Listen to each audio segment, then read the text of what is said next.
Micro economics अलग होता है, मैक्रो इकोनॉमिक्स अलग होता है। माइक्रो इकोनॉमिक्स में क्या पढ़ना है, क्या जरूरी कंसेप्ट है, मैक्रो इकोनॉमिक्स में क्या पढ़ना है, क्या जरूरी कंसेप्ट है, मैं आपको इस वीडियो में बताऊंगा। ये भी नहीं पता कि इंपॉर्टेंट क्वेश्चन आएगा कहां से और उसको सॉल्व कैसे करना है। कॉटन यहां लिखना है, कौन यहां लिखना है, ग्राफ कैसे बनाना है, इंपॉर्टेंट टॉपिक कौन से चैप्टरों से आते हैं, न्यूमेरिकल कैसे सॉल्व करना है, इस वीडियो के खत्म होने तक आपको सब पता चल जाएगा। तो ये इंपॉर्टेंट टॉपिक अगर आपने कर लिए तो आपके 60 नंबर कहीं नहीं गए, मेरा आपसे वादा है।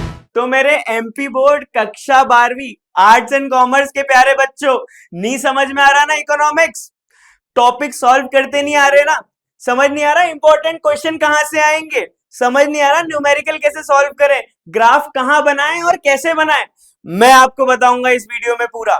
सबसे पहला डाउट तो यहां पे क्लियर कर दूं कि माइक्रो और मैक्रो इकोनॉमिक्स अलग होता है, व्यष्टि और समष्टि अर्थशास्त्र पूरा अलग होता है। व्यष्टि अर्थशास्त्र आ रहा है मात्र 5 चैप्टरों में और समष्टि अर्थशास्त्र आ रहा है 6 चैप्टरों में। माइक्रो और मैक्रो दोनों मिलाकर 11 चैप्टर हैं, ये बात यहां पर क्लियर हो गई।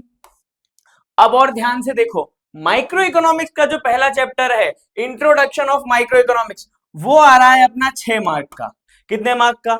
6 मार्क का। इसमें से 4 मार्क का कभी सवाल बना ही नहीं है, बहुत पहले बना था, 4 मार्क के सवाल बनने के कोई चांसेस नहीं है यहाँ पे।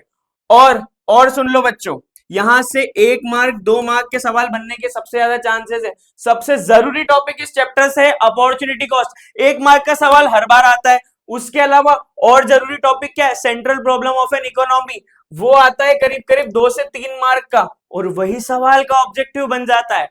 और वहीं पर अपना मैक्रो इकोनॉमिक्स यानी कि व्यष्टि अर्थशास्त्र जो है, सॉरी समष्टि अर्थशास्त्र जो है, यहां पर ये कितने मार्क का आ रहा है? टोटल 2 मार्क का आ रहा है। यहां पर कुछ नहीं है, आप परिभाषा पढ़ो, इस चैप्टर में है क्या ये पढ़ो, यहां पर ये पूरा कंप्लीट हो गया। तो इसका पहला चैप्टर 2 मार्क का, इसका पहला चैप्टर 6 मार्क का। यहां तक बात क्लियर हुई बच्चों? यहां तक सारी बातें हमको समझ में आ रही है बच्चों? अब आगे बढ़ते हैं, और आगे क्या है हमारे पूरे इकोनॉमिक्स यानी कि अर्थशास्त्र का सबसे जरूरी chapter, theory of consumer behaviour.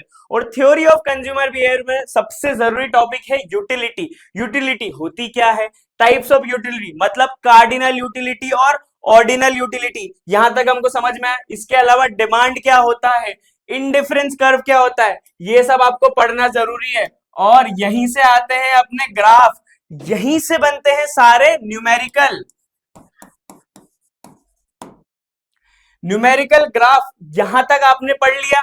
इसके अलावा इस पूरे चैप्टर में है बहुत छोटी छोटी डेफिनेशन यानी कि परिभाषाएं, तो वो डेफिनेशन थोड़ा पढ़ना जरूरी है। डेफिनेशन के बाद उस डेफिनेशन को किसने लिखा है, उन भाई साहब का नाम लिखना जरूरी है। और यही सब अगर आपको अच्छे से समझना है और ढंग से समझना है तो उसके लिए हमने लॉन्च करा है संभव क्रैश कोर्स। संभव क्रैश कोर्स क्या है? अगर आपने यूट्यूब पर रितेश सर का वीडियो देख लिया तो आपको समझ में आ गया होगा, पर अभी भी नहीं समझ में आया तो हम थोड़ा बता देते हैं। संभव क्रैश कोर्स में होने वाले हैं लाइव लेक्चर। कौन से लाइव लेक्चर? सारे चैप्टरों के लाइव लेक्चर, जो भी चैप्टर में इंपॉर्टेंट टॉपिक है हमने सारे कवर करें, सारे इंपॉर्टेंट क्वेश्चंस कवर करें, मतलब पीवाईक्यू भी अपने सब कवर हो गए। इसके अलावा क्या है? टॉपर नोट्स है। टॉपर लोग अपनी एग्जाम में ऐसा क्या लिखते हैं और कैसे लिखते हैं जहां उनके पूरे नंबर मिल जाएं, तो टॉपर नोट्स भी पूरे के पूरे कवर है। तो संभव क्रैश कोर्स के बारे में अगर समझ में आ गया हो तो थोड़ा और आगे बढ़ते हैं। तो यहां पर हम अगला चैप्टर देखते हैं जो कि है प्रोडक्शन एंड कॉस्ट। तो अगला जरूरी टॉपिक अपना प्रोडक्शन एंड कॉस्ट है। प्रोडक्शन एंड कॉस्ट में सबसे जरूरी टॉपिक आ गए रिटर्न टू स्केल, और उसके अलावा कॉस्ट और रेवेन्यू के कंसेप्ट। ये दोनों कंसेप्ट पढ़ लेना, नाम में ही मीनिंग छुपा है प्रोडक्शन एंड कॉस्ट। तो ये होता क्या है इसके बारे में तो आप समझ ही लो। और प्रोडक्शन एंड कॉस्ट में एक बहुत कॉमन न्यूमेरिकल हर साल आता है, के की यूनिट बताने वाला।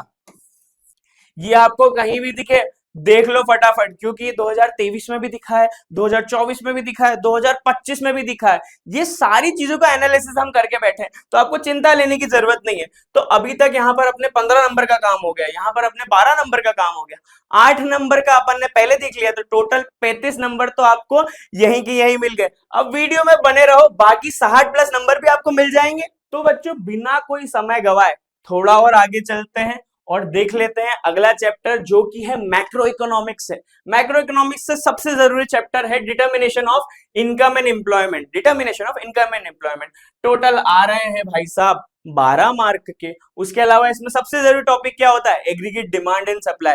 इसका सवाल तो हर साल दिखता है हमको, ये तो सबसे जरूरी टॉपिक हो गया। उसके अलावा क्या, फंक्शंस, फंक्शन किस बात के, सेविंग फंक्शन, कंजम्पशन फंक्शन, ये सब आता है और ये हर साल आता है। तो ये हो गए सारे जरूरी टॉपिक। उसके अलावा अगर और आगे बढ़ते जाएं तो हमारा सबसे प्यारा नेशनल इनकम एंड अकाउंटिंग, बहुत कंफ्यूजिंग लगता है बच्चों को, मत हो कंफ्यूज। सबसे आसान चीजें पढ़ लो, इसमें नंबर आ जाएंगे। सबसे आसान क्या है, जीडीपी पढ़ लो बेटा, जीएनपी पढ़ लो, एनएनपी पढ़ लो। और सबसे जरूरी क्या है, ये नेशनल इनकम है ना, इसको निकालने की कुछ मेथड होती है। कितनी मेथड होती है, 3 मेथड होती है, वो तीनों मेथड पढ़ लो, यही काम हो गया है। वो तीनों मेथड क्या होती है, कैसे होती है, उसके फॉर्मूले क्या होते हैं, वो तीनों मेथड पढ़ लो। तो वहां पर 35 मिल गए थे, यहाँ पर 12 नंबर मिल गए, यहाँ पर 10 नंबर मिल गए। और सुन लो, और एक इंपॉर्टेंट चैप्टर है हमारा money and banking. Money and banking में आप मनी के बारे में पढ़ लो। सबसे पहले बार्टर सिस्टम पढ़ो, फिर उसके अलावा मनी के बारे में पढ़ लो कि मनी होता क्या है, मनी आया क्यों है, मनी के आप फंक्शंस देख लोगे।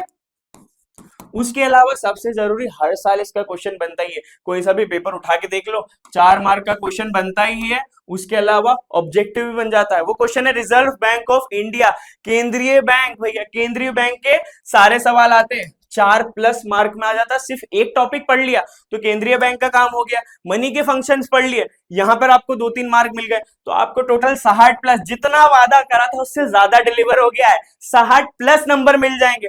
और यही सारे टॉपिक अगर अच्छे से समझने हैं, इनके प्रीवियस ईयर क्वेश्चन कैसे होते हैं, टॉपर कैसे एग्जाम में लिखता है, अरे आंसर कैसे लिखे एग्जाम में, अगर आपको ये सब समझना है तो उसके लिए बच्चों हमने संभव क्रैश कोर्स निकाला है। और अगर आप ये वीडियो 24 तारीख से पहले देख रहे हो तो बच्चों आपके मजे ही मजे, यहाँ पर संभव क्रैश कोर्स आ चुका है।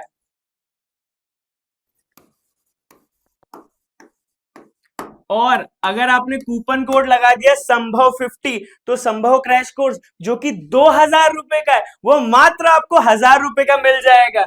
यहां पर हम कितना कन्वीनियंट एजुकेशन लेके आ चुके हैं। तो संभव क्रैश कोर्स आपको कितना मिलेगा, मात्र 1000 रुपए का मिलेगा। चलो बच्चों, अब फटाफट हमने सारी चीजें देख ली है, एक ग्राफ रह गया है, वो भी देख के वीडियो खत्म कर देते हैं। ग्राफ बनाने के लिए सबसे इंपॉर्टेंट पॉइंट्स ये रहे। सबसे पहले तो हेडिंग लिखो, किसका ग्राफ है, मुझे क्या पता, यहां पर हेडिंग लिखो ना पीपीसी। टीचर कॉपी चेक करेगा तो उसको पता होना चाहिए ना कौन सा ग्राफ है। फिर लेबल कर लो, यहाँ पर देखो हमने कॉटन लिखा हुआ है, यहाँ पर आपने कौन लिखा हुआ है, इसको लेबल करो। इसको आप यहाँ पर एक्स एक्सिस क्या होती है, वाई एक्सिस, ये थोड़ा सा लिख दो, हल्का फुल्का मैथ्स पढ़ा है तो थोड़ा बहुत लिख दो। उसके अलावा यहाँ पर ये जो कर्व है ये स्मूथ बनना चाहिए, क्योंकि यहाँ पर आप अंदर ग्राफ भी बनाओगे तो ये कर्व ढंग से स्मूथ बनना चाहिए। आप ऐसा कर्व एग्जाम में नहीं बना सकते हो, नंबर पूरे कट जाएंगे। तो ये 4-5 पॉइंट यहाँ हो गए। एक्स एक्सिस वाई एक्सिस आपकी क्लियर मार्क करो, हमने मार्क कर दिए। उसके अलावा यहाँ पर स्केल लिखो, यहाँ पर हमको लिखना पड़ेगा ये कौन सा नंबर है, यहाँ पर हमको सारे नंबर मेंशन करने पड़ेंगे, ये पूरी स्केल आपको मेंशन करनी पड़ेगी। यहां तक समझ में आया। इसके अलावा क्या है, कर्व स्मूथ बनाओ, ये पॉइंट भी हमारा क्लियर हो गया। उसके अलावा क्या है, चेंजेस शो करते टाइम एरो लगाना है ना, एरो लगाओ। देखो यार, यहाँ पे आपने कुछ चेंजेस शो कर रहे हैं, अगर आप इसमें कुछ ग्राफ में डिस्टेंस बता रहे हो, ये ग्राफ अगर आपका बढ़ रहा है तो इसके अंदर ऐसे या तो आप पॉइंटर से कर दो, इसको ऐसा एरो लगा के बताओ, देखो हमारा पीपीसी कर्व थोड़ा आगे बढ़ गया है या पीपीसी कर्व अंदर जा रहा है, तो ये एरो लगा के बताओ ना।